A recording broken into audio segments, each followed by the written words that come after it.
Bienvenue à la réunion numéro 5 du Welcome to the fifth meeting of the Subcommittee on International Human Rights of the Standing Committee on Foreign Affairs and International Development of the House of Commons. In keeping with Article 108.2, the subcommittee is meeting to continue its study of the situation of human rights situation in Sudan. We're meeting today is in hybrid format as allowed by the statutes. Members can participate through Zoom. Please wait until I recognize you by name before speaking. For those participating by video conference, click on the microphone icon to activate your mic and please mute yourself when you are not speaking. For those on Zoom, at the bottom of your screen, you can select the appropriate channel for interpretation, either floor, English, or French. For those in the room, you can use the earpiece and select the desired channel. A reminder that all comments should be addressed through the chair. Before we welcome our witnesses, I would like to provide this trigger warning. We will be discussing experiences related to violence. This may be triggering to viewers. If any participants feel distressed or need help, please advise the clerk. For all witnesses and for all members of Parliament, it is important to recognize that these are very difficult discussions. I know we will all be compassionate in our conversation.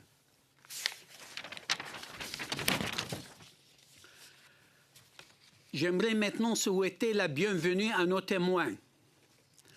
As an individual, Madame À titre personnel, Madame Sada Aria, technicienne en pharmacie à Crédit. Monsieur Khalid Omer, ancien ministre Affaires du cabinet dans le gouvernement civil de transition du Soudan. Il se joint à nous par vidéoconférence, Mme Kamza Taha, stratégiste également par vidéoconférence, et du Centre rwandais pour les droits de la personne, Iona Diamond, conseiller juridique principal, Moutassine Ali, conseiller juridique, et de la Sudanese Canadian Community Association, ou Association communautaire soudanaise canadienne, Raina Elfil, membre du conseil d'administration. Je souhaite la bienvenue à M. Erwin Cutler, qui est un grand défenseur des droits de la personne. Monsieur Cutler, si vous le permettez, vous ne devriez pas vous asseoir à l'arrière de la salle. Veuillez vous joindre à nous autour de la table. Soyez le bienvenu.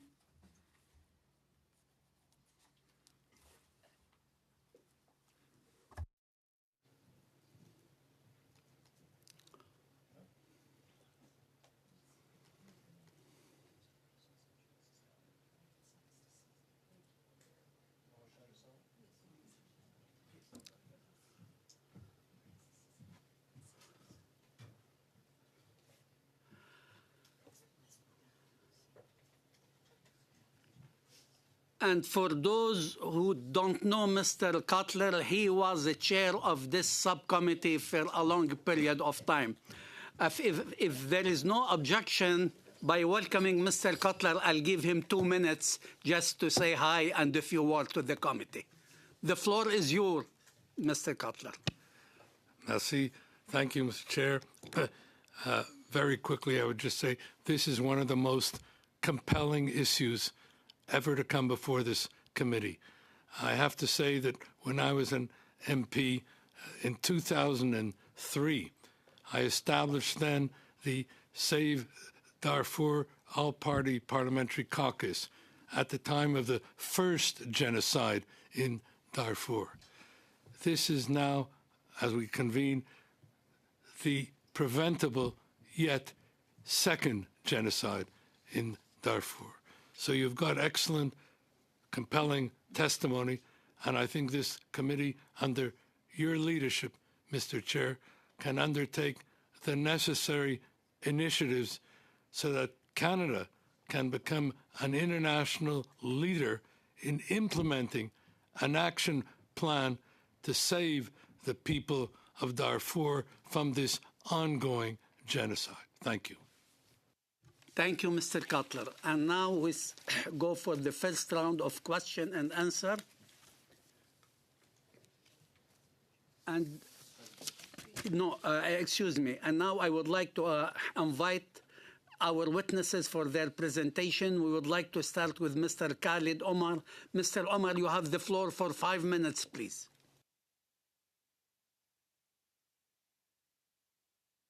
Thank you very much for having me, and thank you for the committee for holding this special hearing about Sudan.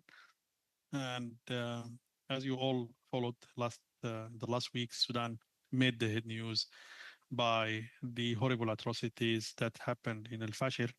Actually, the fact Al-Fashir was not the start, but Al-Fashir was an alarm for what really happening in Sudan, the biggest humanitarian crisis in the whole world. And hopefully what happened in Al-Fashir will be the last. To be the last, this needs quick intervention, but as well, it needs deep understanding for what is really happening in Sudan. The civil war, which is now devastating our country, was not the first civil war. Our country in wars since 1955.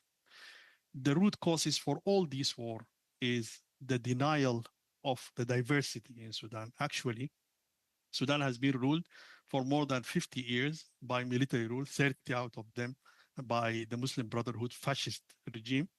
That regime was divided the country. That regime actually committed the first genocide in Darfur. That regime created the parallel armies and militias who are now fighting with the army, which is well penetrated by the Islamists, and they are devastating the country. This is not a war between good and evil, as some try to easily portray.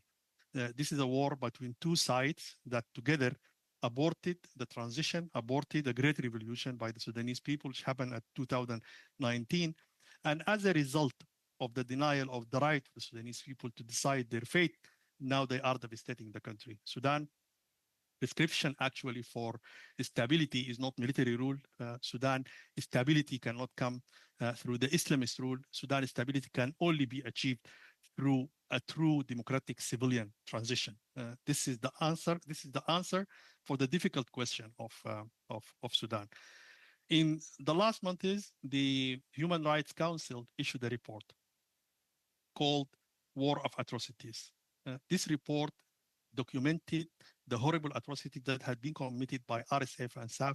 And here, I really commend Canada for it is the consistent stance by punishing the two fighting parties for what they are doing to Sudan. There is unfinished business, could only be happen by continuing this journey by the supporting the aspiration of the civilian Sudanese who went to the street at 2019.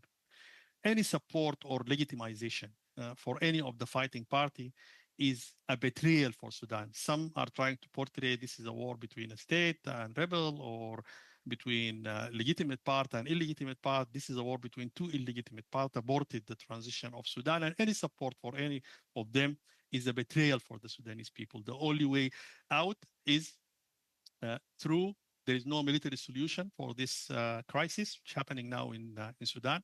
The only way out is a negotiated solution. Now there is an opportunity through the Quad initiative that has been, and especially the statement of 12th of September.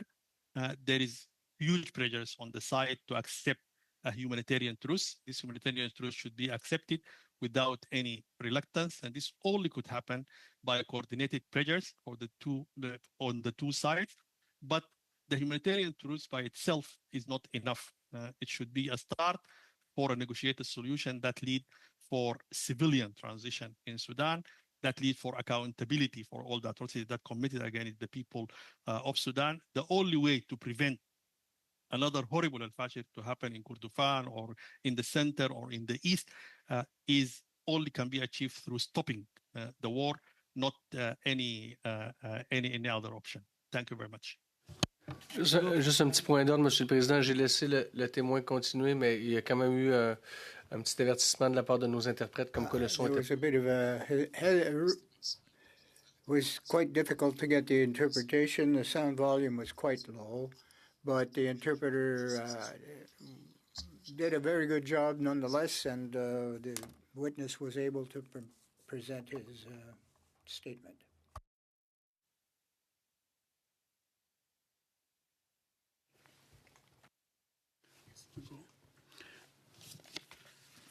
And now I would like to invite Mr. Amjad Taha to take the floor for 5 minutes, please.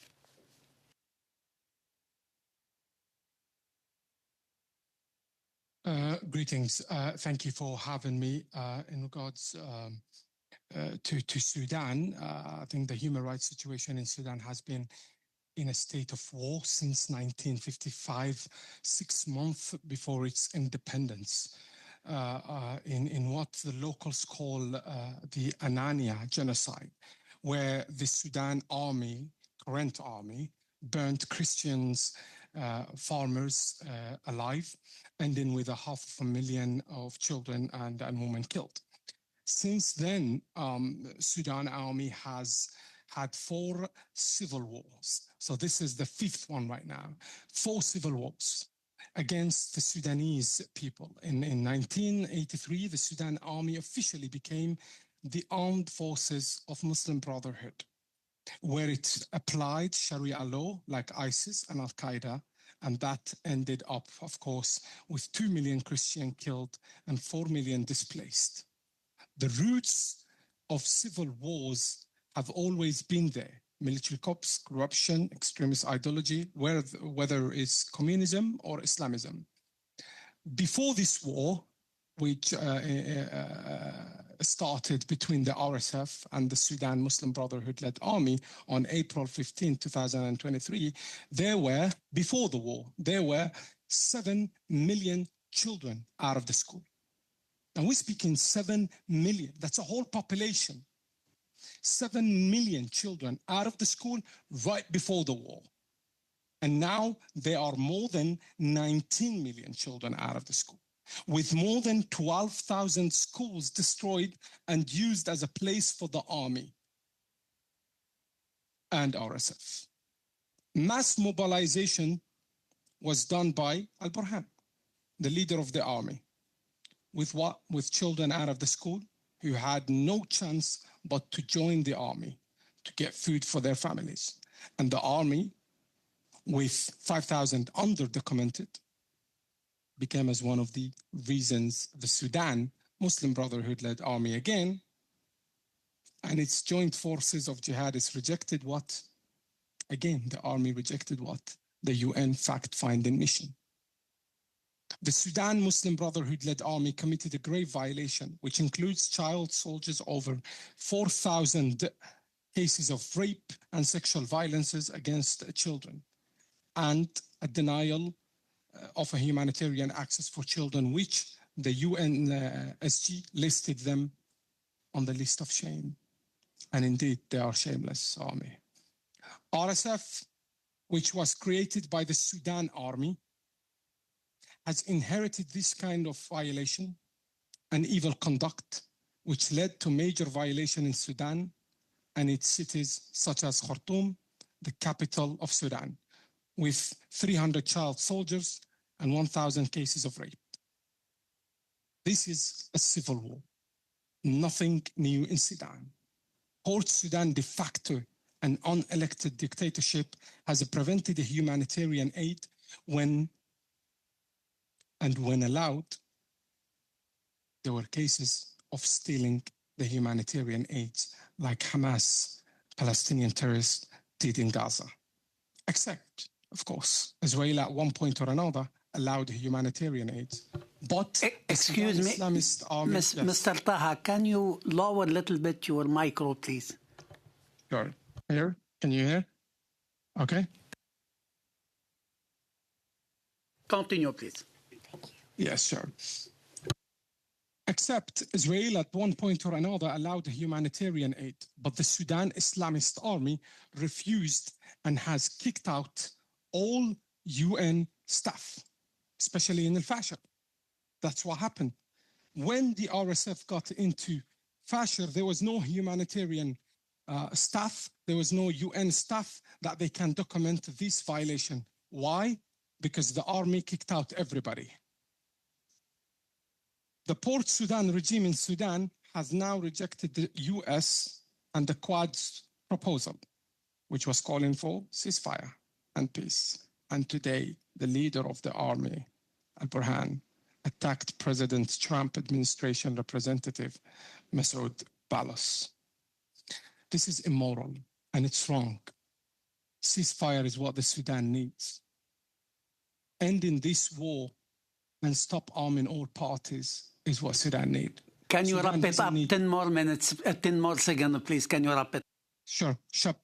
Sudan doesn't need Turkish drones or Iranian chemical weapons, which were used in Khartoum 2 times in 2020, which was reported on the 16th January 2025. Sudan Army authorities in Port Sudan has provided diplomatic passport to members of Hamas and the Islamic terrorists, and that means Africa is in danger. Chemical weapons are there, Iranians sending drones and others. Port Sudan right now is the danger, and we should do everything to bring ceasefire and bring peace for the Sudanese people. From Raoul Wallenberg Center of Human Rights, I would like to invite Mr. Yonah Diamond, Senior Legal Counsel, to take the floor for 5 minutes, please. I believe we'll start with my colleague Mutassim Ali, actually, if that's all right. Yeah. Thank you, Honorable Chair, Vice Chairs, and members of the committee. This is a great opportunity, but I also notice that this opportunity seems to be manipulated now by some to misrepresent the facts. I'm a legal advisor at the Raoul Wallenberg Center for Human Rights, a doctoral researcher on peace and constitution making in post-conflict states, and I'm a Sudanese from Al-Fashir.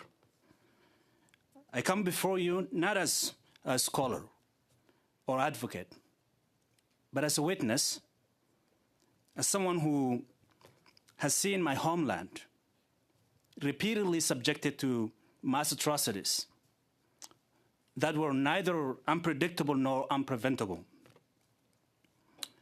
Before the genocide in Al Jeneina in West Darfur in June 2023, the warning signs were clear. The Masalit community faced an imminent threat, with perpetrators, the RSF, an allied militia, publicly vowing to wipe out the Nawab, a slur for slaves, on launching systematic dehumanization campaigns. These crimes, the crimes committed in Al Jeneina, were preventable. The world heard the threats and saw the violence escalate, yet did not act. Al Jeneina was almost emptied of its Masalit majority. A few months later, the same machinery targeted North Darfur, beginning with the Zagao community. In April 2025, Zamzam IDP camp was attacked by the RSF and its allied militia. Last month, after 18 months of siege, the RSF and allied militia captured Al-Fashir. Doctors were killed by the RSF. Those were not Muslim Brotherhood. Perpetrators documented their crimes by themselves. They were boasting about committing genocide. Such horrors were not spontaneous. They were financed, equipped, and politically insulated. External actors, including Canada's ally, the United Arab Emirates, continue to back the perpetrators. International institutions meant to protect the vulnerable are being manipulated to shield those responsible. What we have seen is not the end. Al-Fashir is part of a broader campaign The next major community at risk is Darfur. We're still in the midst of this campaign, and it remains preventable. History has placed before us and before you a choice. The world knows and was warned. The question is whether the world and this committee will act. The victims of Darfur and Sudan are not asking for sympathy, but for protection of international law, the protection international law promises, and for accountability that justice demands. Let us not stand by as another community is marked for destruction. Thank you, and I yield the rest of my time to my colleague, Joanna. And the time for action for Sudan is right now, as the situation has reached an international emergency. Finally garnering the political will necessary to act. You now have the opportunity. So as parliamentarians, you have the power to take a host of practical measures. One, you can move the House to formally recognize RSF atrocities as genocide, a long overdue step towards justice, and more timely than ever in the wake of al-Fashir. Anyone still calling this only a civil war is either not paying attention or is willfully covering up atrocities and an apologist for atrocities on the ground. It's a genocide, and it's a war on children, as we've documented in 2 comprehensive reports, and I'm happy to elaborate later on. 2, end Canadian complicity in the genocide by stopping Canadian-made weapons from reaching the perpetrators and their enablers. There are Canadian-owned companies, for instance, sourcing RSF weapons without consequence today. This is simply a matter of enforcing our laws on the books. 3, use our sanctions regime to target the key perpetrators and their enabling entities. We'll follow up again with a list of names. 4, on the diplomatic front, push for a civilian protection mechanism. Enforce the arms embargo. And use every opportunity to confront the UAE, the United Arab Emirates, for fueling this genocidal campaign as the main backer of the RSF. 5, take legal action at the ICJ against implicated states. 6, tighten legislative and regulatory scrutiny over supply chains linked to the conflict, particularly mineral processing and the gold trade. 7, increase emergency measures, immigration measures, and raise caps. Excuse me, once again, please.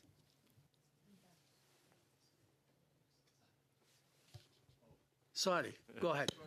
My apologies. 7, increase emergency immigration measures and raise caps to reunite Sudanese Canadian families and end the discriminatory treatment and expedite all pending applications. 8, scale up humanitarian aid to meet the staggering needs.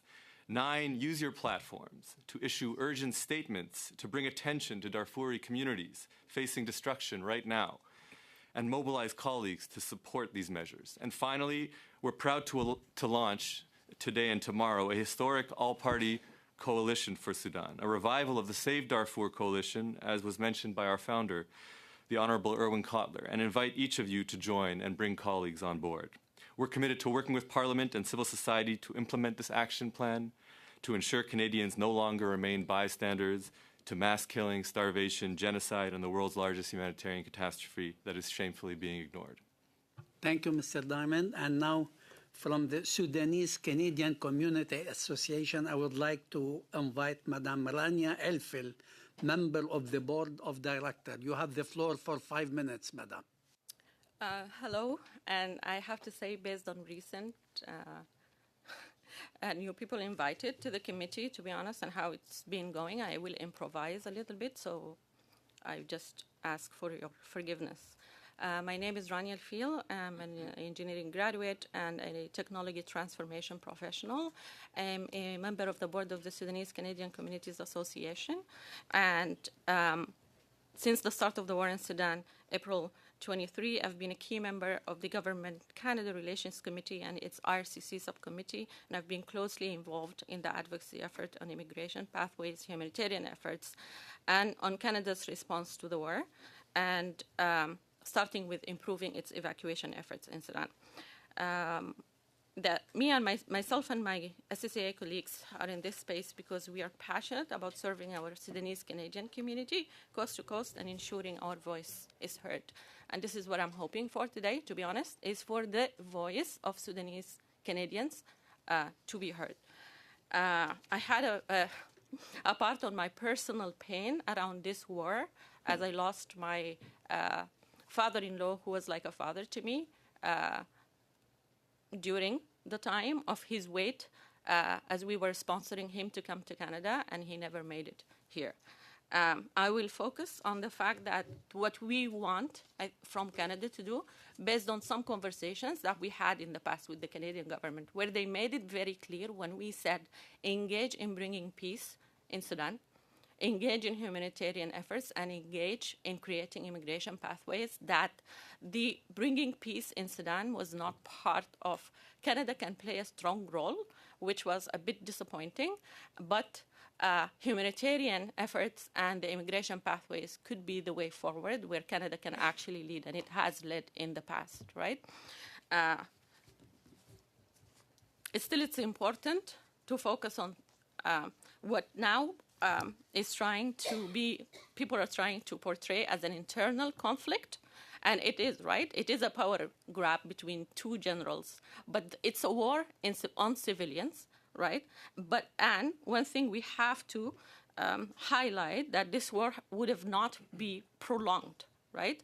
And taken this scale if it wasn't for the backing of external players. This is something it's very important that we put into account, namely the UAE and its backing of RSF militia. I think I'm a bit extremely disappointed today. It's very important that we acknowledge that, and then we do something about Canadian arms ending in the hands of the RSF militia. We were concerned when we saw Prime Minister Carney in the UAE with the last trade deal.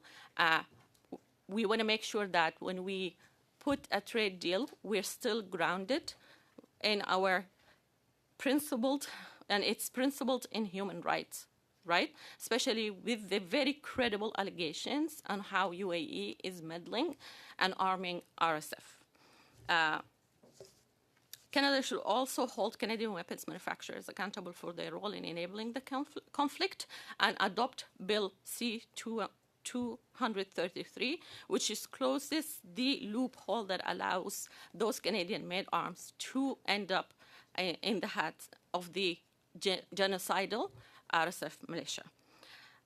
It has been heartbreaking for our loved ones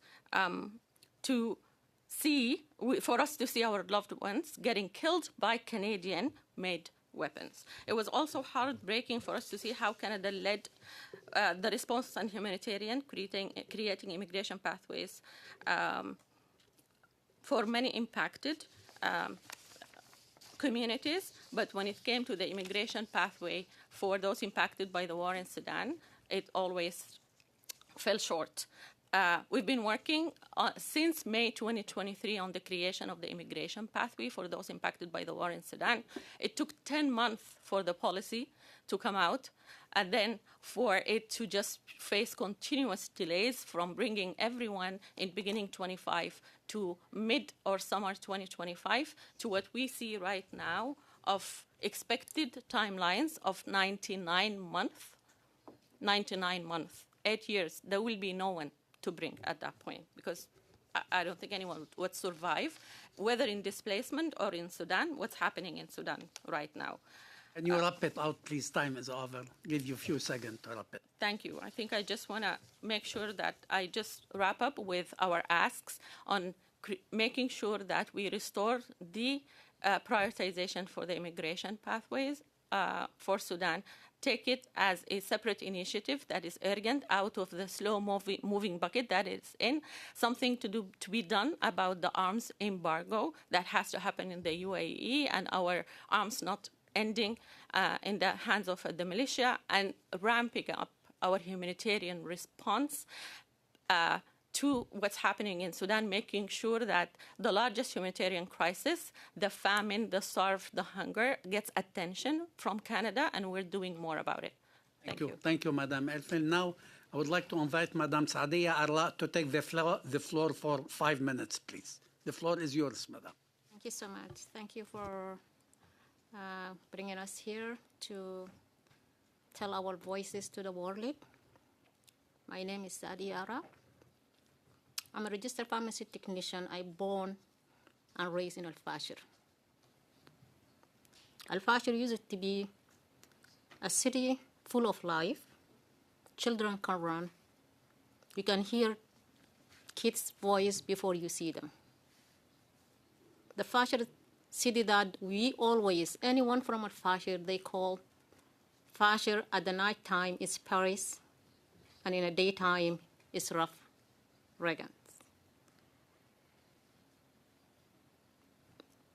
Families in Al-Fashir greet each other by name. This community is so close to each other. Women were the root holding every community together.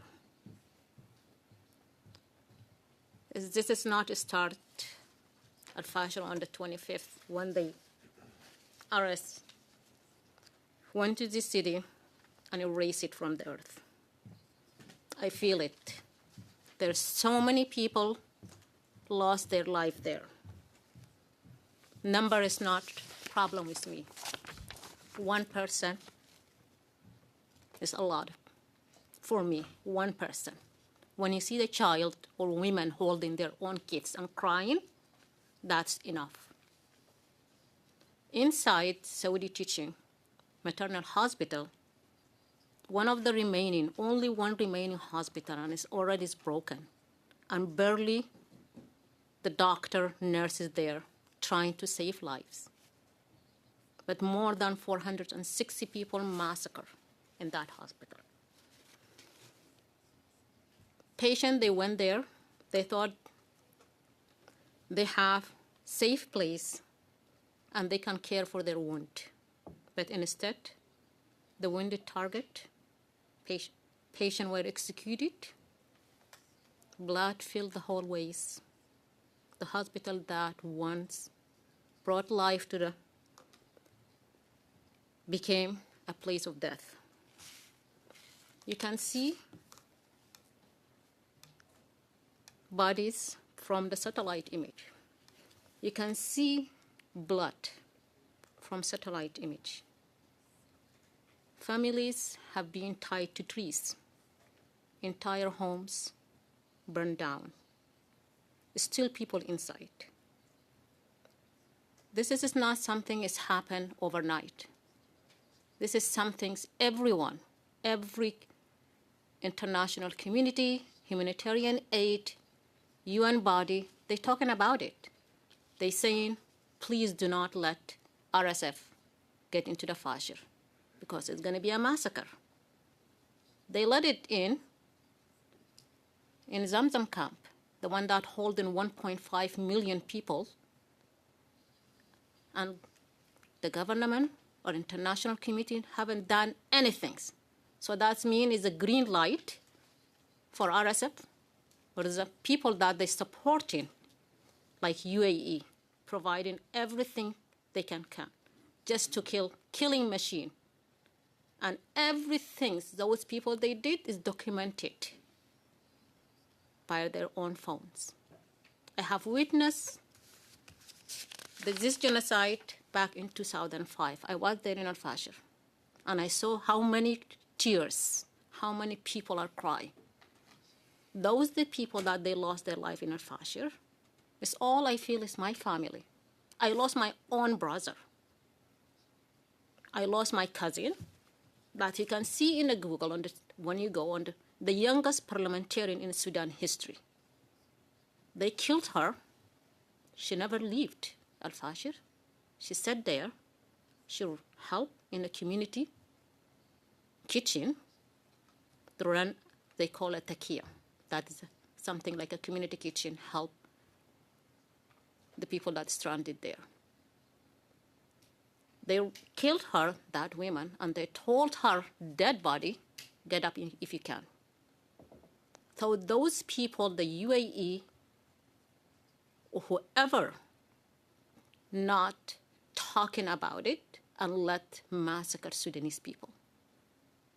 It's not something, it's like we are in 2023, 2025, and we're talking something has happened back in 2023.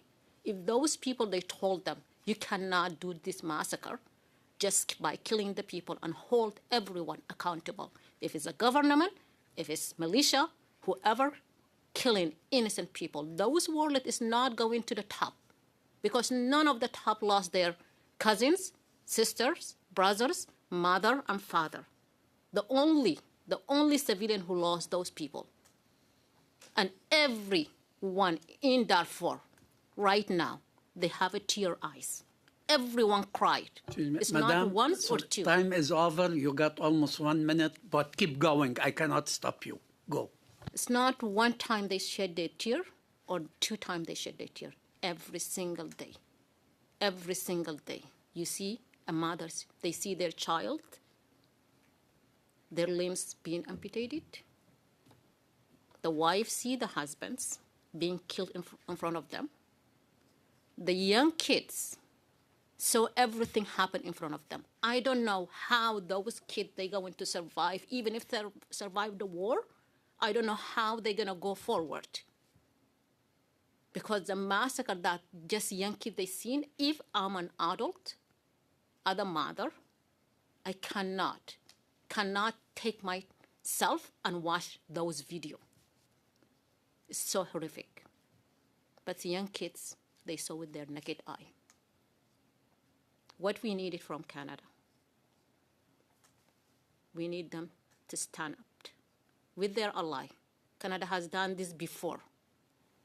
The one they died in Al-Fashir, they killed people.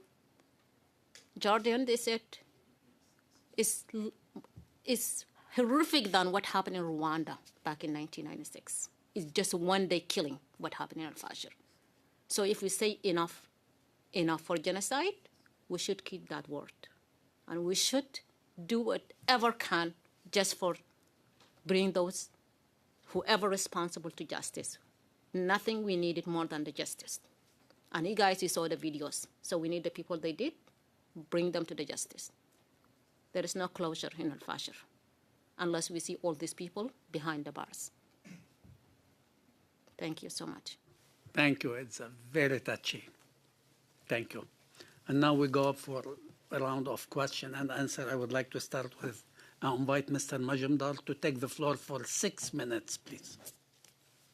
Thank you, Chair, and to the witnesses here, to all of the Sudanese communities in the diaspora and in Sudan who are watching live. Know that this committee takes the testimony provided today to heart. Obviously, it's affected families in such visceral ways. We thank you for your testimony. We thank you for bearing witness, for telling us your perspectives, and to providing us your solutions. This is obviously one of the greatest humanitarian catastrophes of this last decade. It's why this subcommittee has unanimously selected to spend the time to understand it better and to see what we can do to raise your voices in searching for solutions toward an immediate ceasefire, solutions toward bringing perpetrators of mass violence and these atrocities to justice, solutions to restoring the dignity of Sudanese families, children, and the country and the people at large. Maybe I could begin a little bit by looking to Mr. Khalid Omar Youssef for a bit of context. Sir, from your perspective, to what extent does the legacy of the Bashir regime contribute to sustaining this war that we have seen unfurl, particularly viscerally in the last little while?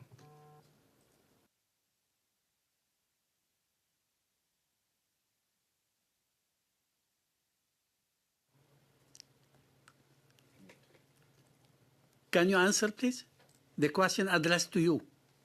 Yeah, of course. Okay. Thank you very much for this question. And just I have one quick comment.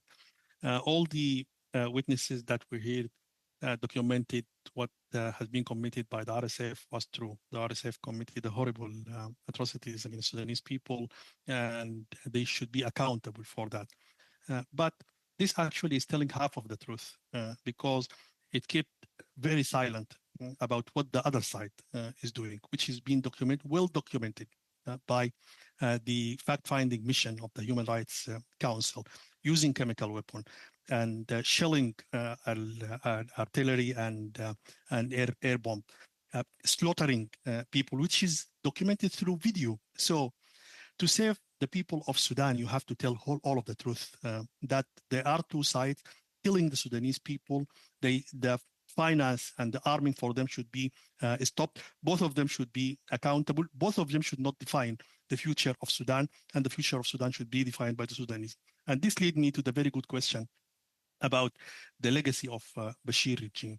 Actually, we have two sides whether when SAF is penetrated by the Muslim Brotherhood, it has been affected and controlled actually by the Muslim Brotherhood, and you have the RSF, which actually the product of the same regime.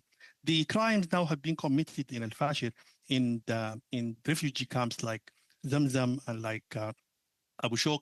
Zamzam and Abu Shok, actually, the people here who has been in refugee camp, in IDP camp for more than 20 years. It has been driven by Bashir regime, actually.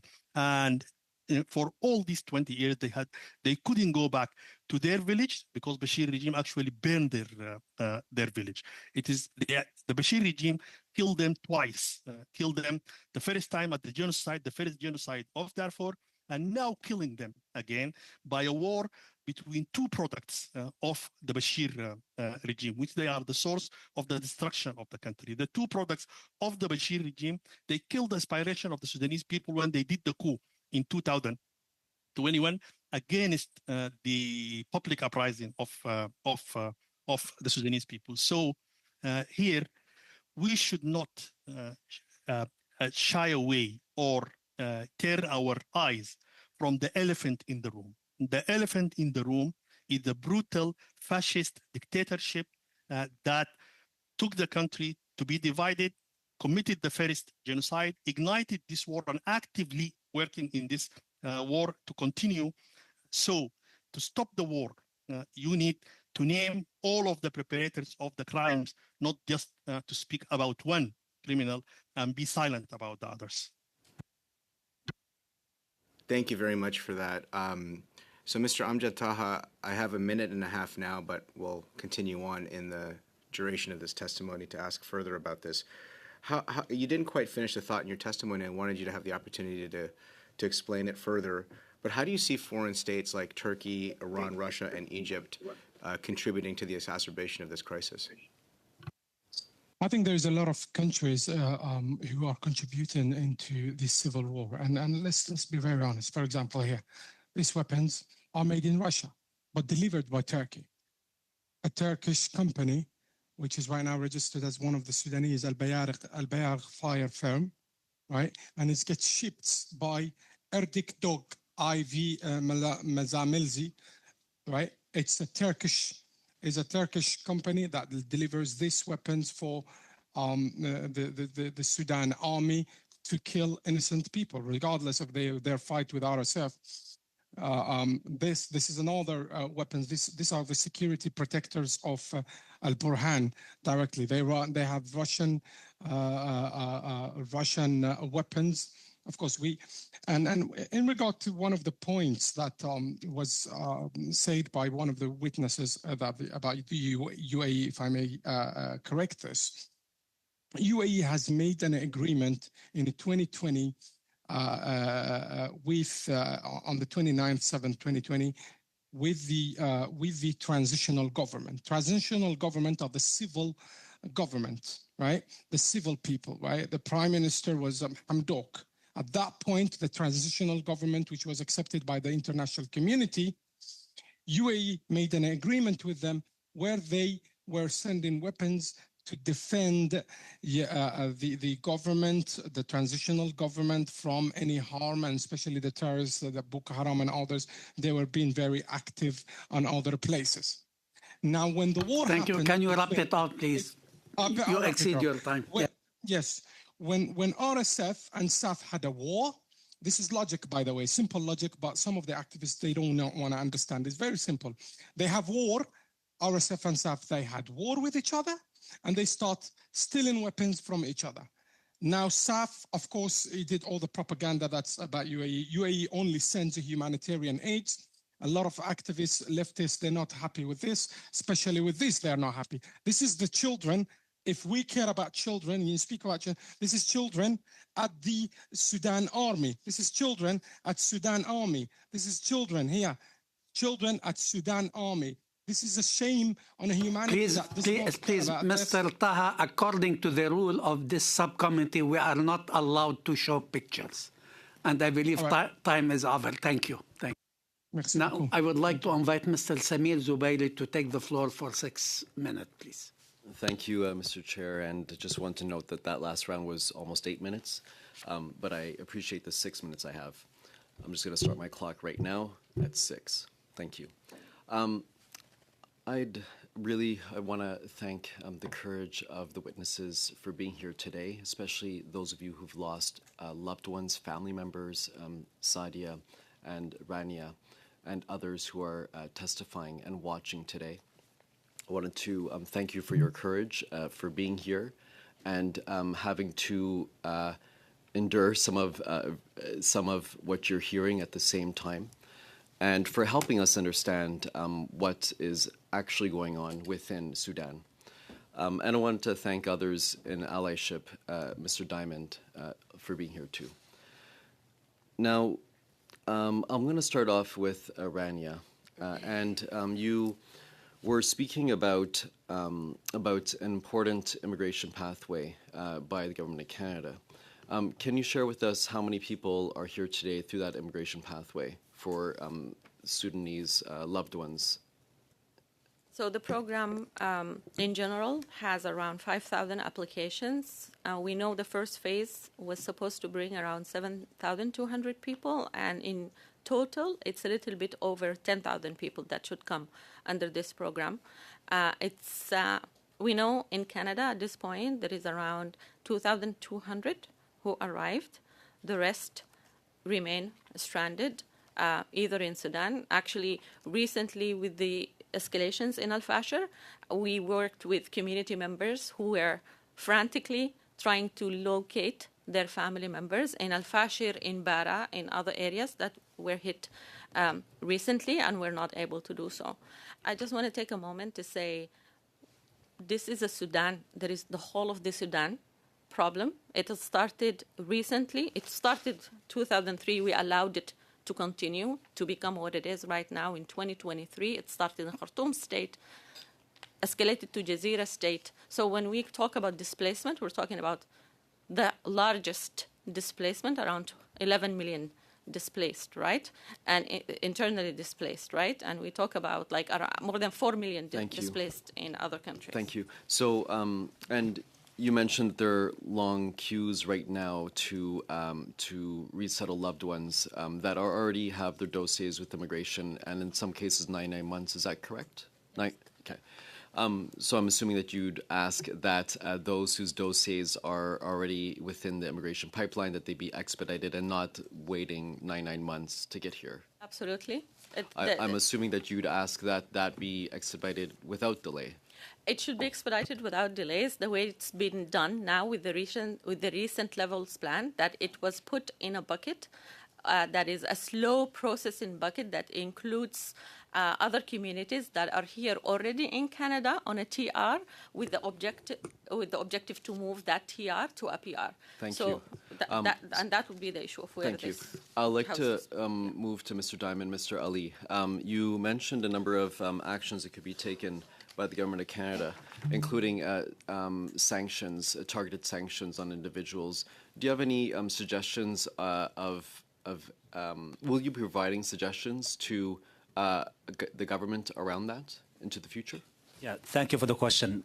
We know that the reason why the war continues to sustain is because of the external funding, and we've been in contact with Global Affairs Canada, submitting sanctions recommendations, and we will supplement additional list with particular focus on corporate entities that we believe are enabling these atrocities in the war, and for sure also individuals.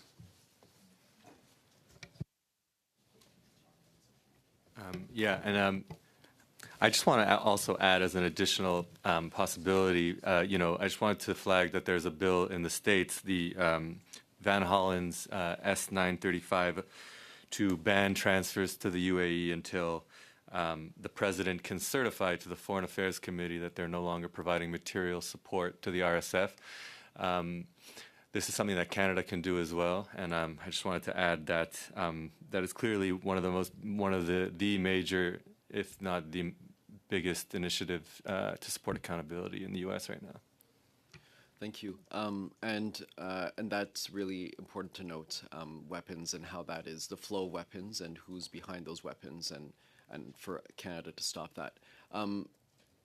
Rania, Ms. El-Fil, you mentioned around the importance of Canada closing loopholes when it comes to weapons being, or parts, I should say, being sent overseas. Do you want to elaborate a bit more on that?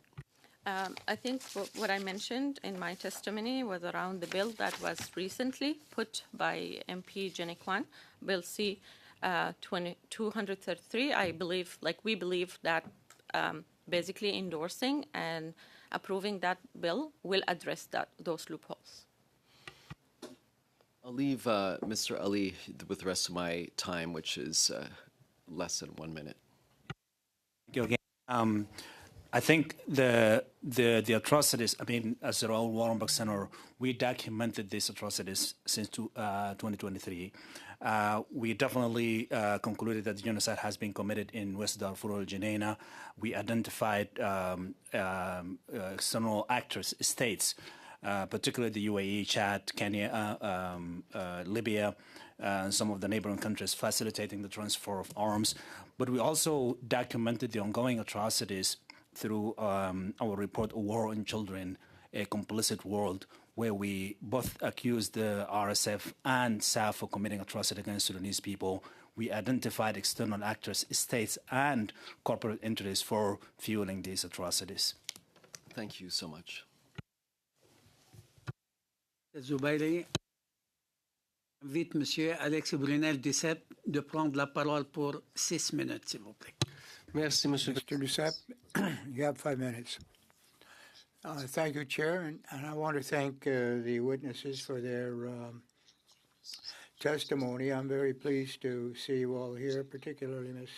Rania El-Fil. I'm not being partisan here. We are here to objectively study a situation. We've heard speak of the the participation of Iran, and Mr. Carney, I believe, is going to sign agreements for contracts dealing with the Sudanese refugees. So my question is to the Mr. Diamond or Mr. Ali.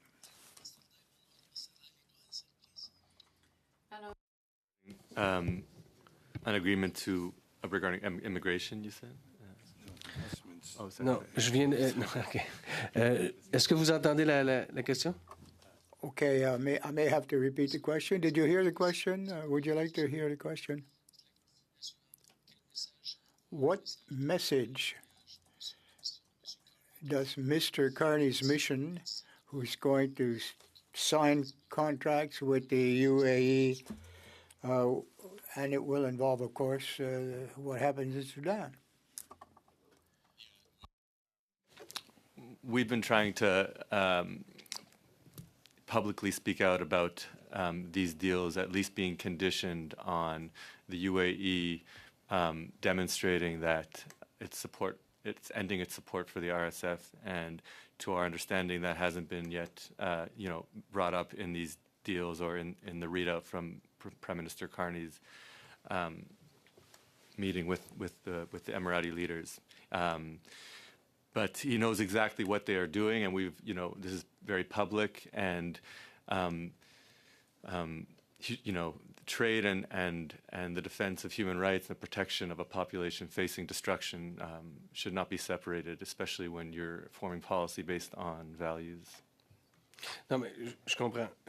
Vous nous avez parlé dans votre allocution de départ de génocide. You spoke of genocide in your opening comments, and I suppose that you have trends and proof that there is genocide. When we see a Canadian Prime Minister shaking hands with the leadership that is behind the financing of this genocide, don't you think that it would be obvious that something is amiss? Completely agree with you, and this is a regime that controls over $2.5 trillion, they estimate, in sovereign wealth. And so when the Prime Minister comes back with a $1 billion deal and failed to have mentioned Sudan, despite knowing of the UAE's campaign to support the RSF, and the UAE's role is not us saying this. It's corroborated by a UN panel of experts, investigative reporting, the intelligence community, satellite imagery analyses.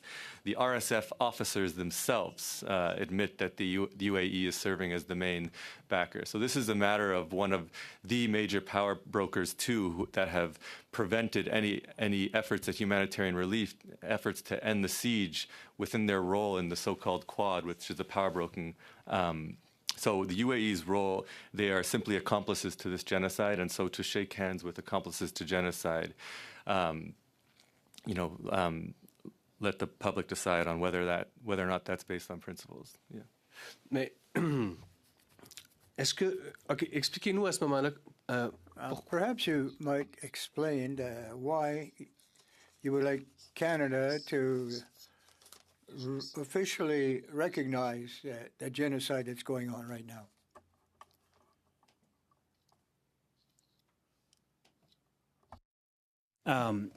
So since the release of our report in 2024, we have been reaching out to states to make a genocide determination, but also to act. I think even before the release of our report, we spearheaded about 100 international experts concluding that there was an imminent risk or serious risk of genocide. And the idea was to say that, the international community has a legal duty to prevent. That's the whole idea of the Genocide Convention, basically. And so I think the genocide determination is critical. Number one is in acknowledgement to the victims' grievances. This is setting the records. But number two, also to prevent additional communities from destruction. So I think Canada needs to follow suit as the U.S. did, and we'll continue to engage with the Canadian government and other governments to make the same determination because the facts are really clear and the law is clear. And so I think that genocide determination is imperative. Les faits sont très clairs et the facts are there, and you might be the only one to have said so far that you are asking of the committee to acknowledge that there's a genocide going on now, and perhaps reaching back as far as 2023. Some would say even worse then, but. And while we're sitting, we're on a Monday here, the committee is meeting. And as recently as last week, Mr. Carney went to the Emirates and he was shaking hands with the leadership. And he signed deals for $90 million with that country. So how can we acknowledge, how can the committee acknowledge when Mr. Carney himself is shaking hands for fantastic amounts of money with this group? How do we manage to convince all our colleagues here that it doesn't make any darn sense that the Russians might be funding them or providing them, but in any way they're being funded by the UAE? Sorry, probably later on.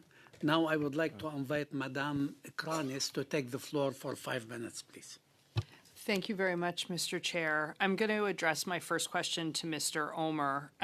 The civil war in Sudan has obviously been a complete catastrophe for the Sudanese people, and I just want to pause to acknowledge the immense pain of a number of our witnesses here today. Ms. Elfil, Mr. Ali, Ms. Ara, I just want to give you my very sincere condolences for the losses that you've experienced, the personal, very personal losses that you've experienced, and the losses that you've experienced in your communities. Mr. Omer, I'd like to ask, a number of witnesses have alluded to there being foreign interests with a stake in this tragedy. And could you elaborate a little bit on whose interests are served by keeping Sudan at war with itself? I think the only victim of all this are the Sudanese.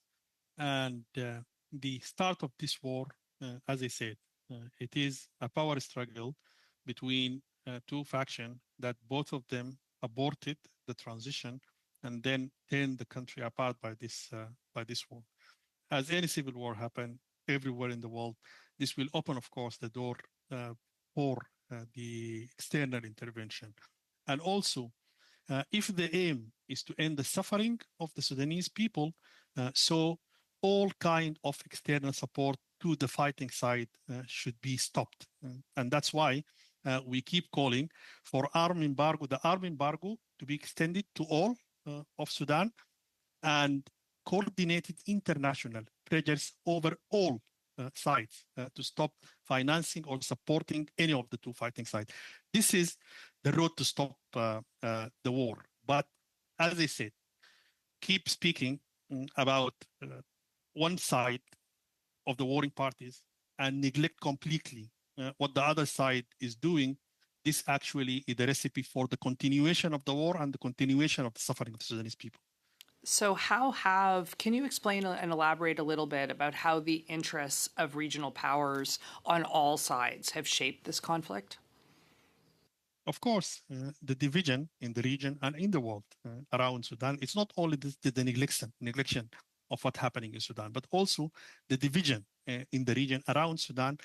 Some sides are supporting SAF, some sides are supporting the RSF. There is a very difficult mission around the regional actors to agree on a path forward that as well contribute to the continuation of the war. But also, now there is a unique opportunity that has been emerged, which the Quad statement of 12th of September. Number one, it is unified the region and the world around very clear plan forward, starting by a humanitarian truce to accelerate the delivery of the humanitarian aid to the Sudanese people and then lead for a negotiated solution. It's all been supported by the UN, the AU, the IGAD, the Arab League, etc. So this opportunity should not be missed. This is the way to stop the bleeding in Sudan. And so as we have that opportunity in front of us, I'm wondering, again, just to continue with you, Mr. Omer, what are the economic, what's getting in the way of that? Like, are there economic motivations such as control over mining, trade routes, land, is the things that are driving external involvement? What's really, I suppose what I'm trying to get at is what's really at stake in Sudan? I think this is a very long story, but the corrupted regimes of Sudan actually opened the door for international and regional actors to exploit the resources of Sudan. We are speaking about Bashir regime. They had the revenue of the oil, which extended $1 billion. It could build a different Sudan. The deal that has been done by Bashir regime and the Chinese actually take Sudan to poverty. It's not to prosperity. So to close the road, to make the Sudanese make use of their resources, to close the road on any kind of exploitation, this need to start by Sudan firstly. How to have a good governance, how to end the long decades of military rule, how to have a civilian model. This civilian model actually happen in 2 years between 2019 and 2021. At that time, there is no civil wars, there is no corruption, there is no talk about the regional exploitation. There is cooperation and coordination between Sudan and its regional neighbors. And this is the model that Sudan needed to end any kind of ill practices from inside or outside Sudan. Thank you, Madam Kranis. Now I invite Madam Vandenberg. You have the floor for 5 minutes, please. Thank you very much, Mr. Chair, and thank you to all our witnesses for your testimony, particularly for those of you who have had personal tragedies in your own lives and with your families. I'd like to start my question with Ms. Sadia Ara. You said something in your testimony that I think is really important, and you said that especially in El Fasher, where you were born and grew up, that women hold the communities together. And I just wonder, because we look at women as victims quite often, but what is the role of women in trying to build the peace? And how can the international community help women to make sure that they are a part of that? We know that any peace agreement and any governance structure is more sustainable when women and local communities have a say in what those agreements are. I wonder if you could talk about, and also for civil society, I know there's a very strong civil society. How can we support that and the women's groups that are there? Thank you, Mrs. Vanderbilt, for giving me the opportunity to talk. We know everywhere. It's not just in Sudan. It's not in El Fasher. In any community around the world, women, they are the pillar of the community. If you come in a home and you have your wife, she's sick, the husband will be sick. Women, everything, especially in Darfur. So they hold in the community. Mostly they're raising the kids. Their rainy season, they go and do their crops. No longer after the 2023, women, whenever you go outside to do anything, activity, to bring food, security, because we have the best planet to put anything. They call Sudan basket of the world. You can't grow anything. We have the water, we have the Nile River, we have rich soil, we have the rainy season. Personally, myself, when my mom, she goes to do farming, we can bring almost 100 bags of food, fill like a trucks. We don't even have a space to put it in. So that when you make food security to yourself, to your family, if you don't have anything, you take it to the market, you buy them, you bring, you take your kids. I personally, my mom, from her farming, I went to school. The first time when I boarded a plane, I went to Khartoum University to study archaeology. And the first women in the West Darfur to study that subject. So women, she give their kids the way of the life. So this is what we always, if you break a woman, the whole community is broken, because a broken woman cannot raise a good child. Because if you cannot support yourself, you cannot support a person near you, even including your own child. So how are we going to go forward to empower the women? Because Sudanese government let this happen, and on the RSF, let's put all those people accountable for what they did, because they terrorized the women, they raped the kids, even 1-year child, they raping them. So if you're not secure enough, you cannot do anything. How we empower them? Give them the opportunity. Open them shop. Let them to do things that they're comfortable, so they can raise a good community. This is what I think you can empower women. I appreciate that very, very much. I only have 1 minute left, and I did want to ask Mr. Diamond a question about what you said about the predictability, and it's highly disturbing because we hear about this over and over again. With we heard this in Rwanda, we've heard this in other places where it starts with, as you put it, dehumanization campaigns. That there are plenty of warnings, and that those kind of dehumanization campaigns precede the violence. And you were warning that there's circumstances right now where you're seeing those alarm bells. If you could perhaps elaborate on that. Thank you, Anita. In some ways, to us, it feels too late because 2 years ago, we issued a statement with over 100 experts around the world about the imminence of genocidal massacres in El Fasher, and that basically has come to materialize, and it's happening right now, and it's still being documented by satellite imagery analyses. And anyone who survives and tries to make the harrowing journey outside of El Fasher will tell similar stories about how men and boys are being separated to be mass executed.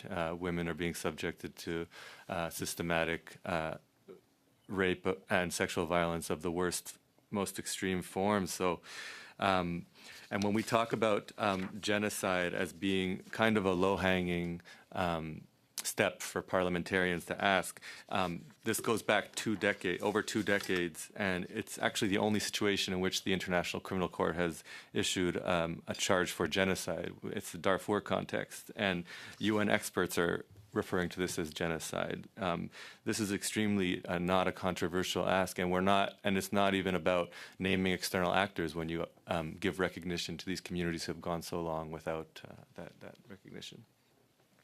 But Mutasma, if you want to add a time. 1 minute.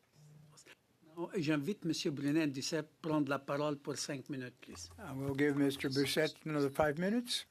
Thank you, Chair. Can you hear me? You spoke earlier what Canada should be doing in terms of immigration and pathways. You know as well as I do, how is Mr. Carney's visit to the Emirates seen by the diaspora of Sudanese Canadians? How is it received by that particular community? We understand that Canada is doing a lot of effort to improve, our basically expand who we trade with, right? And we appreciate it, but it does not have to be at the expense of our values, and international human rights principle. So we want transparency.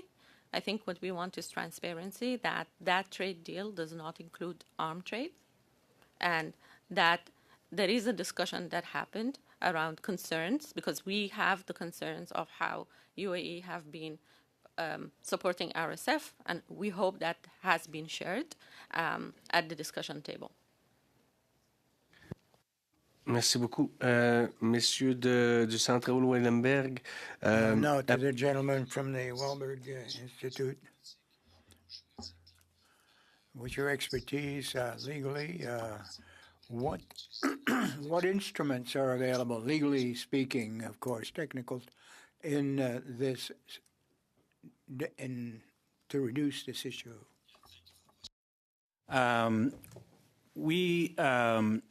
In our work, we outlined numerous legal actions to be taken. Number one is, to cut off the perpetrators from the funding sources that allow them to continue the atrocities.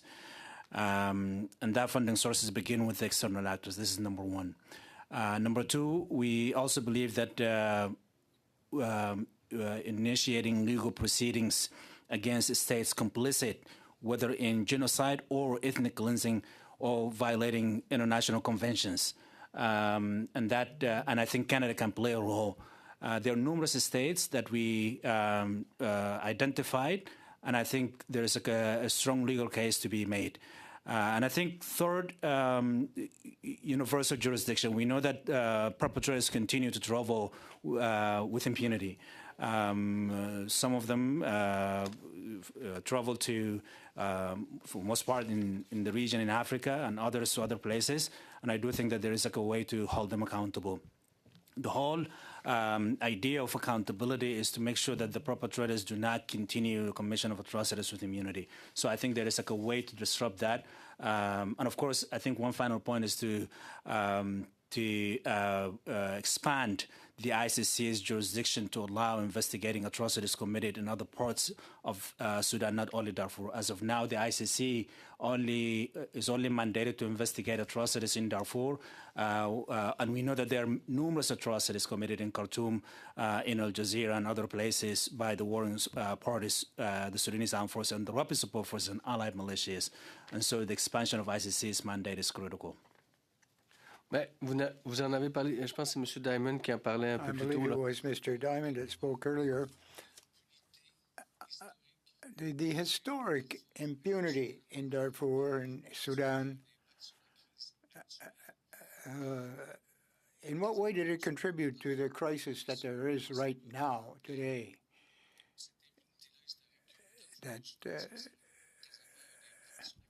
Is it having an impact on the current crisis?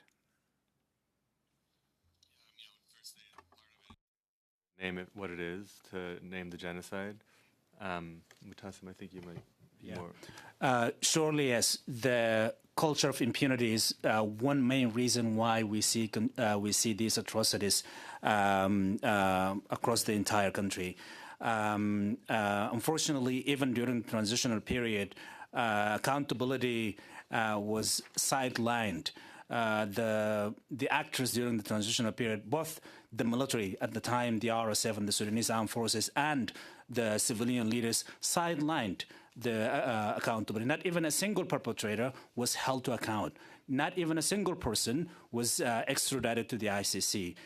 There were 5 perpetrators: Bashir, Abdulrahim Mohammed Hussein, Ahmad Haroun. These are wanted by the ICC, and they were in Sudan during the transitional period, and they were not extradited. So there is like really a prevalence of culture of impunity that allowed these atrocities to continue. At this point in time, Sudan judiciary institutions are incapable to hold the perpetrators accountable, and therefore it is important that the international community and Canada take critical steps to end and break that cycle of impunity. We'd be remiss not to mention the Straight Group, one of the world's largest armed vehicle combat vehicle manufacturers, Canadian-owned by Gorman Gutarov, which should be investigated under the Exports and Imports Permit Act, as well as our obligations under the Arms Trade Treaty, to ensure that the end use does not end up in Sudan, even though their vehicles have been found in the hands of the RSF. And they've been found to repeatedly violate arms embargoes, as well as they've been already charged by the U.S. Government for illegal exports in arms. Thank you. Thank you, Mr. Dissep. Now I would like to invite Madame Anju Dillon to take the floor for 5 minutes, please. Thank you so much. My first question will be for Mr. Omer. And before that, I would like to also thank all the witnesses for sharing their painful stories and testimonies today for what they have experienced, their families have experienced. I think this whole committee sympathizes, empathizes, and is with you on this. So, Mr. Omer, you spoke about root causes of these wars. Can you talk a little bit more to us about this? You spoke about how just before independence these started. If you can help us understand a little bit these root causes. Thank you.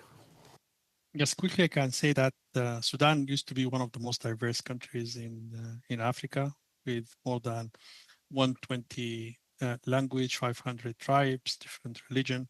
And this diversity has not been managed in an inclusive way. Actually, there are extended decades of military rule and fascist ideologies that try to shape Sudan in one shape.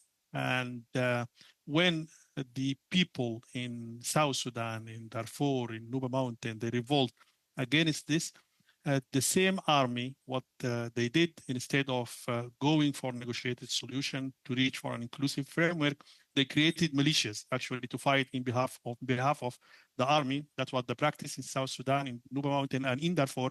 And by the end, with the whole country being turned to war between parallel armies. So the main root cause of the problem of Sudan is how to manage the diversity, and the diversity of Sudan cannot be managed by the Islamists, cannot be managed by the military. It can only be managed through civilian democratic transition. And the source of instability in Sudan is suffocating the civilian voices and ending the opportunity for a true civilian democratic transition in Sudan. That was actually going to be my next question. Thank you for that segue. I wanted to ask you about democratic civilian transition and why you think that this hasn't happened and how it can happen, hopefully. In 2019, millions of Sudanese went to street to demand their freedom from 30 years of the rule of the Muslim Brotherhood. And a start of a promising transition toward civilian rule already happened. And during these 2 years, there are tremendous achievements that happened. All the war in Sudan has been stopped, the freedoms has been assured, the reforms economically and socially and legally happened. And actually, because of the success of this experience, the two fighting sides decided, with the Islamists, decided to get to an end for this experience. Unfortunately, the world let the civilians of Sudan down during the transition by the lack of the support and the very weak position against the coup. And now, in this war, siding with any of the two fighting sides is a betrayal for the Sudanese people. Speaking about one side as evil and being explicit about the other side, or try to portray that side as a legitimate side that represent the Sudanese, actually the betrayal for the Sudanese people. Prejudice on the two fighting sides should increase. Both of them and the Islamists should not define the future of Sudan. They have to be sidelined, and the Sudanese should define their fate. And before, when you just started your opening statement, you spoke about punishing both sides. What would you see as punishment for both sides? I think, and I agree with Mr. Mu'tasim. I believe the ICC mandate should be extended to cover all of Sudan. The judicial system of Sudan is not capable to bring those who committed the crimes accountable. Secondly, as well, the fact-finding mission, the independent fact-finding mission should be supported, and the recommendation that came in its report should be adopted. And also, the third thing as well is to extend the arms embargo to cover all Sudan. Finally, I think it is very important to, especially in the gold sector, I think the smuggling and the use of the gold of Sudan to finance the war should be targeted. And I think as well here, I'm not speaking about one side, but speaking about the two sides. So cut any kind of finance for the two sides, whether from the internal resources of Sudan or from the external supporter, is the way to shorten the war. But my final point is to stop all these atrocities from happening in Sudan, you have to stop the war itself. And the urgent need of the Sudanese is to stop the war. So I think all of this attention should be diverted to the efforts to put pressures for a ceasefire and to stop the war in Sudan. Thank you, Mr. Omar. Thank you, Ms. Delen. Now I'd like to invite Mr. Majumdar to take the floor for 5 minutes, please. Thank you, Chair. Let me continue the line of inquiry that my colleague had started with you, Mr. Omar. We know that the SAF has been refusing to participate in that ceasefire you just called for. And the other parties, the RSF, has announced that they would comply with the ceasefire. What does that mean? What's happening now, and what does it say about the SAF for rejecting the effort for a ceasefire? Let me be frank about that. SAF is really influenced by the presence of the Islamists within all the ranks of SAF. And the Islamists ignited this war, and they have interest in the continuation of the war, because the Islamist has been toppled through a popular uprising, and the only way for them to come back to power is through chaos.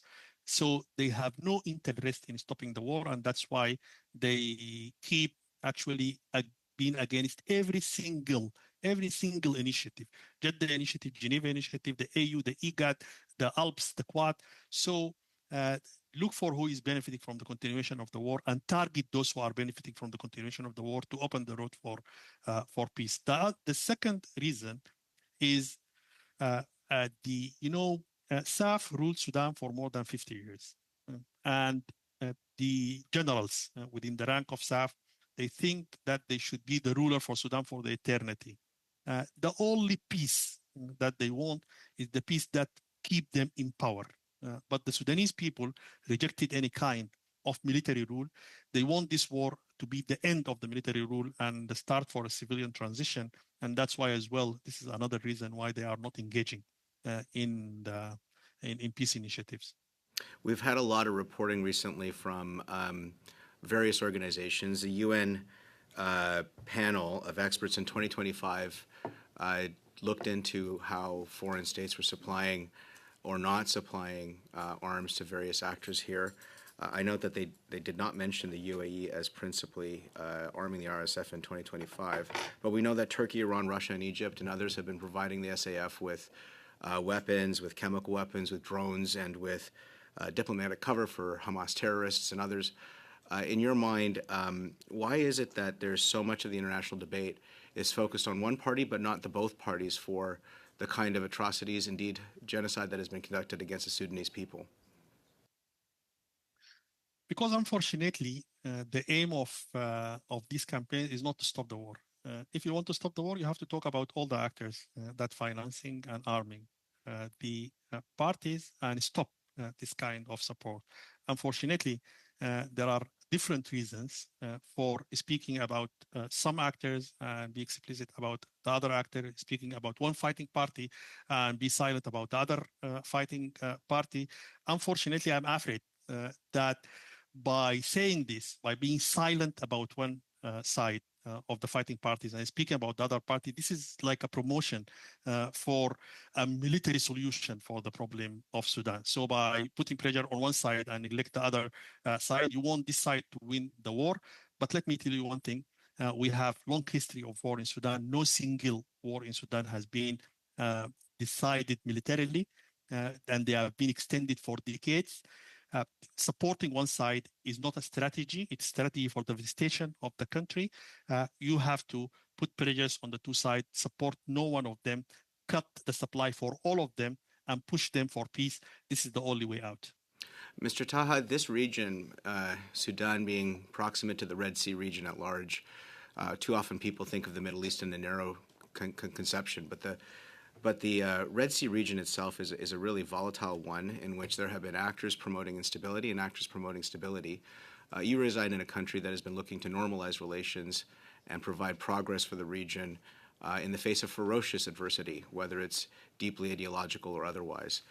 In the debate and in the negotiation among the Quad, America, UAE, and others today, how do you define that these forces for modernity will be able to continue to move forward an end to the war and the beginning of some sort of civilian-led process for justice for Sudanese and for the rebuilding of their country? In your mind, what do you think the West can be doing? I think the West can do a lot in counter-terrorism, right, in Sudan. Sudan right now is becoming the hub of terrorists, especially in Port Sudan, where Iran was weakened in the Middle East. Right now it's moving, it's Captagons, all the drugs are there in the, and even RSF had it, even SAF had those companies. And even the weapons, Iranian weapons, Turkish weapons, Russian weapons, China's weapons are all being moved through Port Sudan. It's becoming the hub of terrorists. More than 6,000 of Hamas members are living there in Port Sudan, and they have, some of them, they have diplomatic passport, which means they can be your neighbor in Canada, at your home and you would not know there's a terrorist right next door, an ex-terrorist, let's say. The weapons are various, have been through Turkey. And if you look at the radars of the airplanes on a daily basis, there's arms has been supplied, be it from Egypt, be it from Turkey, be it from Qatar, be it from Russia, be it from Iran. Can you all are wrap it up, supplying. please? Time is over. Sure. Or supplying. And my question would be to some of the witness. I would please ask them to try to at least for once in their life, speak about the atrocities that the Muslim Brotherhood army in Sudan has committed. Just one genocide. At least speak about the Al-Kuma, which is North Darfur, which 60 times they airstriked the army 60 times they airstriked it and killed children and women, thousands of them, and displaced more than 10,000. Thank you. But the witnesses would not speak about it because they speak for SAF. They do not speak for the Sudanese. Thank you. Now, Mr. Bernard Dissem, à vous la parole pour 5 minutes. Oui, merci, Monsieur le Président. Je pense que... Thank you, Chair. Well, I don't think anyone here and witnesses are speaking for one partner rather than another. I'd give the question to the representatives from the Raoul Wallenberg. I think you're here to tell the committee what's happening in Sudan and not on behalf of one or the other of the parties. That we've issued 2 reports, legal inquiries with international jurists around the world, legal scholars, genocide experts, the president of the International Association of Genocide Scholars, founding prosecutors of international tribunals, and we found the SAF and the RSF responsible for, the SAF was complicit in our genocide report, and RSF is directly responsible for genocide. In our second report, we found both sides to have committed crimes against humanity against children. We found differences because, yes, there are 2 sides. However, the degree of atrocities differ, and the degree of external support actually differs. The level of evidence that's available to support which outside states support the RSF versus the SAF are different because we've examined these questions of external support. And so if you'd like, I can list some of the reasons why we focus on the UAE as one of the world's major powers, if not like the most powerful, and also because of the links, which we found not to be as, have met as high of an evidentiary standard for other states. But I'll pass along to Muhtasim. Yeah, no, thanks a lot. I think in terms of our view of the atrocities, we believe that the warring parties actually now a lot more complex. Additional parties also involved in the conflict, and I think of all the external actors mentioned by a witness from the UAE. As I mentioned, the UAE as one of the external actors. We agree that Turkey is complicit. We agree that all the countries that were mentioned were responsible. But what about the UAE, that all the evidence and the reports, including by the UN panel of experts in 2024, and by the way, the UAE was responsible for fueling the conflict in Libya, in South Sudan, and of course in Ethiopia and in Yemen as well. They're very well documented reports. Pour ça, j'aurais une question pour M. Omer, s'il est toujours... My question would be for Mr. Omer, if he's still online. I don't see him on screen. Okay, good.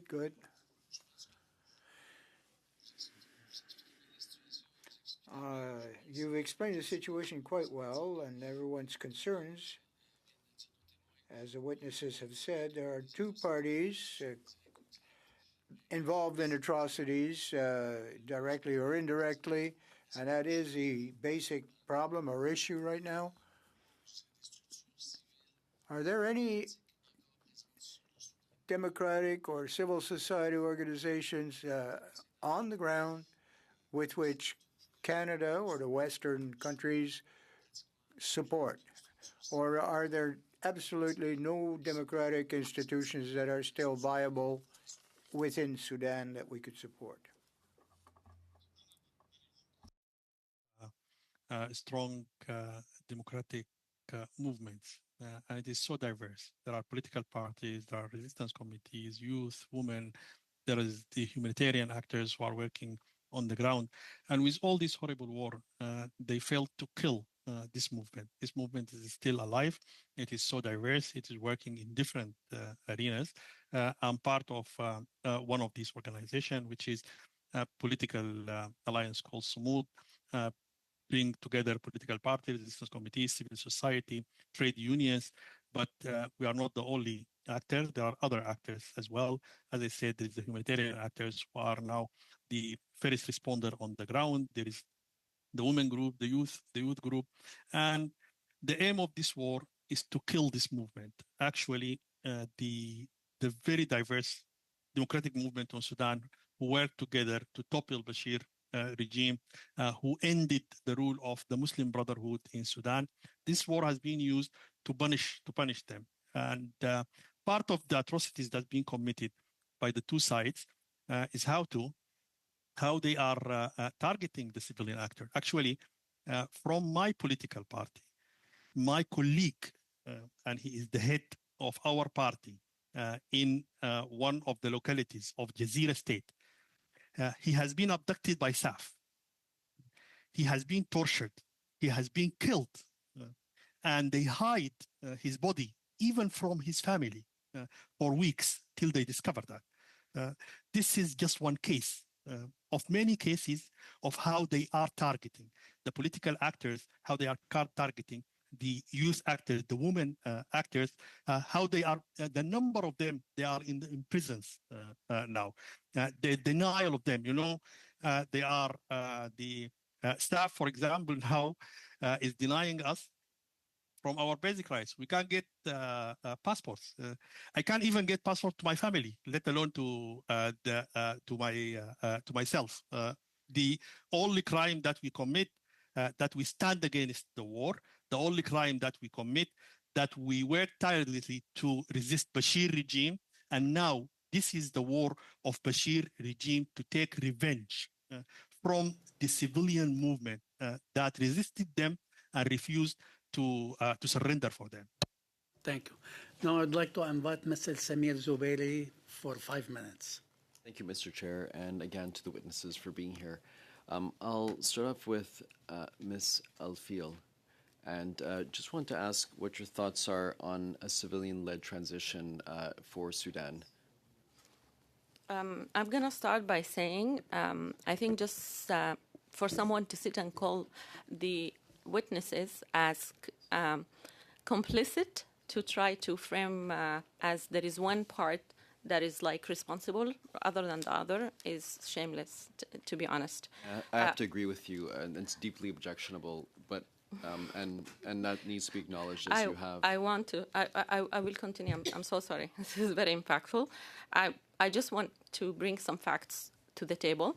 One of the things, which is the transitional government, when it came, while the revolution on the ground called for الجيش للثكنات والجنجويد يتحل, which means army to barracks, and Janjaweed, which is the RSF, should be dismantled, right? That was the call of the revolution. And what happened, which is the transitional government itself, Mr. Khalid Umar, a key part of it, decided that this is a model partnership between the army, RSF, and civilians to lead a peaceful transition in Sudan. And that is what got us in where we are right now. And I think just omitting that part sort of distorts the reality of the situation. When we talk about civil organizations that can help actually with the transitional, with the civil transition, I want to acknowledge that the emergency response rooms and the resistance committees, as he rightfully said, do an amazing work still in Sudan, women organizations, and I think this is where our part comes in as a Sudanese Canadian, to be consulted, right, around who should the Canadian government think of as trusted, right, to empower, right, and to work with to bring real civil rule in Sudan. I just want to say the Muslim Brotherhood put a gun to my head when I was 14 years old in high school, because the history of my family in terms of opposition. So to be called today, to sit here today and to be called as like pro-Muslim Brotherhood is, I don't know what to call it, to be honest. I just want us to focus on the facts, right? SAF is complicit. RSF is complicit. The war is complex, and we really need to focus on bringing peace to Sudan, right? We have to tidy our own house as Canadians, and part of tidying our own house as Canadians is to make sure that we're not part of it. We're not part of like weapons getting to the hands of RSF, but holding, yes, all parties accountable, and again, making sure that when we are working with civil society, we know and we're informed in terms of who we work with, who we empower. So we're actually bringing true civil rule to Sudan that so many had died, right? Died fighting for. Thank you. Thank you, and I'll continue with you. And just want to ask about the children, going back to the immigration pathway you've worked on, you and your colleagues. Can you talk a bit about the children who are stuck in Sudan right now as it relates to the program? Thank you, Mr. Zubairi. This is a very important file that we wanted to bring to attention, which is part of our advocacy effort. We highlighted the case of Canadian children with non-Canadian parents. Most of the case, the father is Canadian, passed away, and they are with a non-Canadian mother trying to come to Canada since the beginning of the war, trapped in either in Sudan or in displacement, and there was no pathway created for them. We've been working on this file with the IRCC since April 2024. One of the Canadian kids actually drowned, died in one of the internal refugee camps, while his mom and other 2 Canadian kids still wait for the mother to be granted visa so the family can come to Canada. There are many examples of those cases that we personally documented and raised to IRCC in hopes of like creating a solution for this group. Unfortunately, until now, none has arrived to Canada. Thank you so much. I just want to again salute your courage, Sadia and Mutassim and Rania. Thank you for being strong, and wishing all who are watching strength, and thank you for sharing everything with us.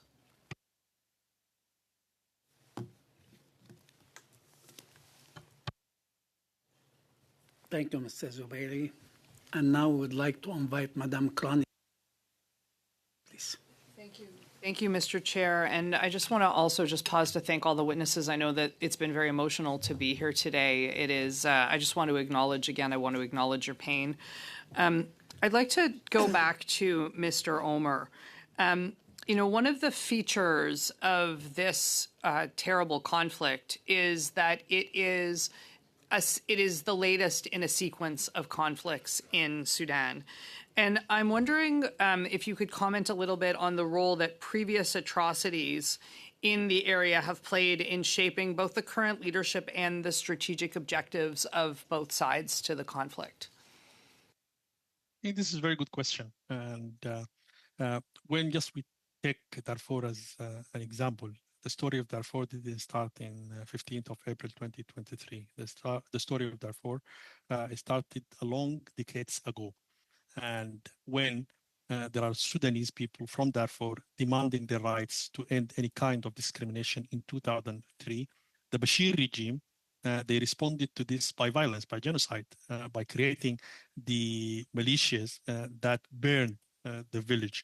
They empowered the militias, and actually they legitimized them after that by forming the RSF in 2013 and made the law in their parliament. They expanded, they made it bigger, and they shared the power and wealth together. And here, when this war started, actually, when the 2003 war started, the RSF mainly came from certain communities in Darfur, namely the Arab of Darfur. So they recruited them to fight the other communities that actually was the incubator for the rebels at that time, namely the Zaghawa, the Masalit, and the Fur. When this war happened and the fight happened between SAF and RSF, actually SAF adopted the opposite strategy, is now to align with certain communities to turn it against the other communities. And this was the repeated strategy that has been implemented in every part in Sudan. Look for South Sudan now, the instability there, the real source of that was Khartoum before the separation, because Khartoum fought its wars there by turning communities against each other to stay in power in Khartoum. So I mean, all these atrocities, all these wars are linked to each other. The source is one source, that central authority that want to manipulate and to exploit the differences among the communities in Sudan to stay in power. The cure for this is not to look for part of the picture, is to look for the whole picture, is to end the central rule and go for an inclusive way of governance in Sudan. Because what you're describing effectively is what we appear to have in Sudan is two parallel military institutions, both of which claim to have the authority of the state, both of which claim to be in the center of things. We have each of them backed by regional powers. We have each of them with people who benefit from the conflict and who seek to maintain those benefits. And in that context, you've tried to be very neutral in your remarks, and you've tried to focus, I suppose, on civil society and elevating elements of civil society that are there on both sides of this. But I suppose it's the most complicated question I could ask you today, which I think you have about 45 seconds to answer. But what should Canada do? I think the more focus on stopping the war. This should be the priority. And stopping the war is the entry to stopping the atrocities. There is a very promising initiative now. There is a proposal on the table for humanitarian truce. The two parting parties should be pushed to sign this truce, so to stop the bleeding in Sudan. Secondly, to support a process of civilian democratic transition. And this is the only strategic way to achieve stability in Sudan. Impossible question. As we sit here on Monday, November, I think it's the 24th, we have one side that has accepted that truce, and we have another side that has not. And so, I push it back to you. If a humanitarian truce is the thing that we need, how do we get there? Pressures. I think the fightings are... Quick answer, please, because time is up. Yeah, I think through pressures. The sides are, responding only to pressures, not to the niceties. So you need to push them to accept the truce and to commit for the implementation of the truce. And now you have the RSF. They accepted the truce. They have to be pushed to commit to the implementation of the truce. Staff is rejected the truce. They have to be pushed to sign the truce and to commit to the truce. And I think the strategy of being silent about those who want to continue the war is fueling the war. It is not ending the war. Okay, thank you. Disseb, vous avez la parole pour 5 minutes. Merci, Monsieur le Président. Thank you, Chair. Ms. Serra, you haven't had much of an opportunity to speak after your presentation, so I'd like to offer you the opportunity. How do you perceive the current situation and the future of Sudan? Do you believe that you will attain a peace at some time in the foreseeable future? Thank you for asking that question. As a Sudanese and a Darfurian, we saw enough of the killing. So whenever I see killing and war that doesn't do anything, I'm thinking always I'm going back to 1948 when the war that came and said enough killing innocent civilian. So the war that right now need to do, stop the killing. both sides, bring them to the table. Just not let this innocent people every single day die, and then push for transition. 2019, when the young people, 20 in their 20s, went out for a month, and in the Ramadan time actually, and they sit down there, and they're asking for civilians government, because Sudanese people, they think Sudanese people, they're Islamist, they're brotherhood. The Sudanese people, the most educated people, and they're really these peaceful people. They went everywhere, they work, and they know. If you work with the Sudanese people, they know they're very supportive people, very, very innocent people, very hard work people. So the way to get out from here, we need a civilian government. We need Canada and its allies to stop the killing and help us to go there. Because we are not like a country does not have a resource. We do have a resource. We have land resource. We have gold that the UAE milking us, and is the number one. The gold that they see inside Dubai, refining and sending them everywhere, is coming from Darfur. It's 99% the gold that EU is export from Sudan. So that money should be work with the civilian government. We shouldn't come and sit all the time. We're talking about the poverty in Sudan, malnutrition kid, the most people displaced in planet Earth right now is the Sudanese people. We shouldn't talk about it. We should have our resource go to the Sudanese people with a fair government and a fair treat with everyone want to help us. We welcome them and we extend in our hands. Monsieur Diamond, Monsieur Ali. Mr. Diamond or Mr. Ali, Ms. Aram just mentioned gold as a very significant resource. It's a bit like blood diamonds that we've seen elsewhere. Would you like to expand on that with the committee? Now, the famine is also facing the adult population, not only the children. So I'd like to give you what's left of my time to respond. Just to add what Sadia was saying, in the first half of 2025, 90% of Sudan's official gold exports went to the UAE. Last year, it was 97% went to the UAE. We're talking about an annual gold market of $15 billion. So when we talk about the UAE's eye on Sudan and at whatever cost it is, including the mass violence we see in Darfur, that's what we're talking about. And this is not gold related, but as part of understanding the complexity of conflict. And as somebody who's been researching this for quite some time, I think we know that the Sudanese state, since the independence, has been the reason dividing the communities, establishing militia groups and the like. But I think also the political elite played a critical role in getting where we are today. For example, every time they sign a bilateral peace, citing the Sudanese people, the bilateral agreement always focuses on two parties.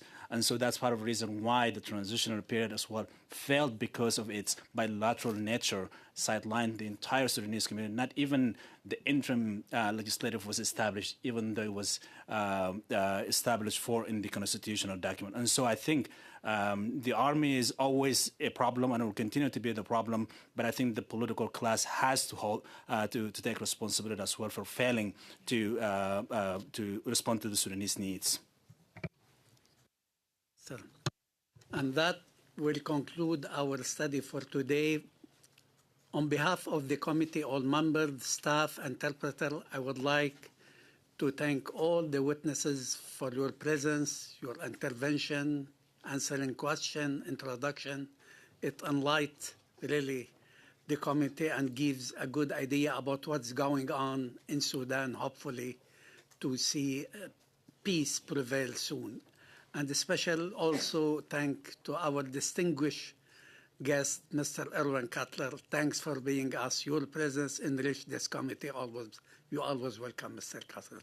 And that I would like to mention only for next week, pour la semaine prochaine, nous aurons 2 réunions. Une Two sur la... meetings, one on the recognition and acknowledgement of the champions of human rights and those on LGBTQ in Uganda. Meeting is ending. Thank you.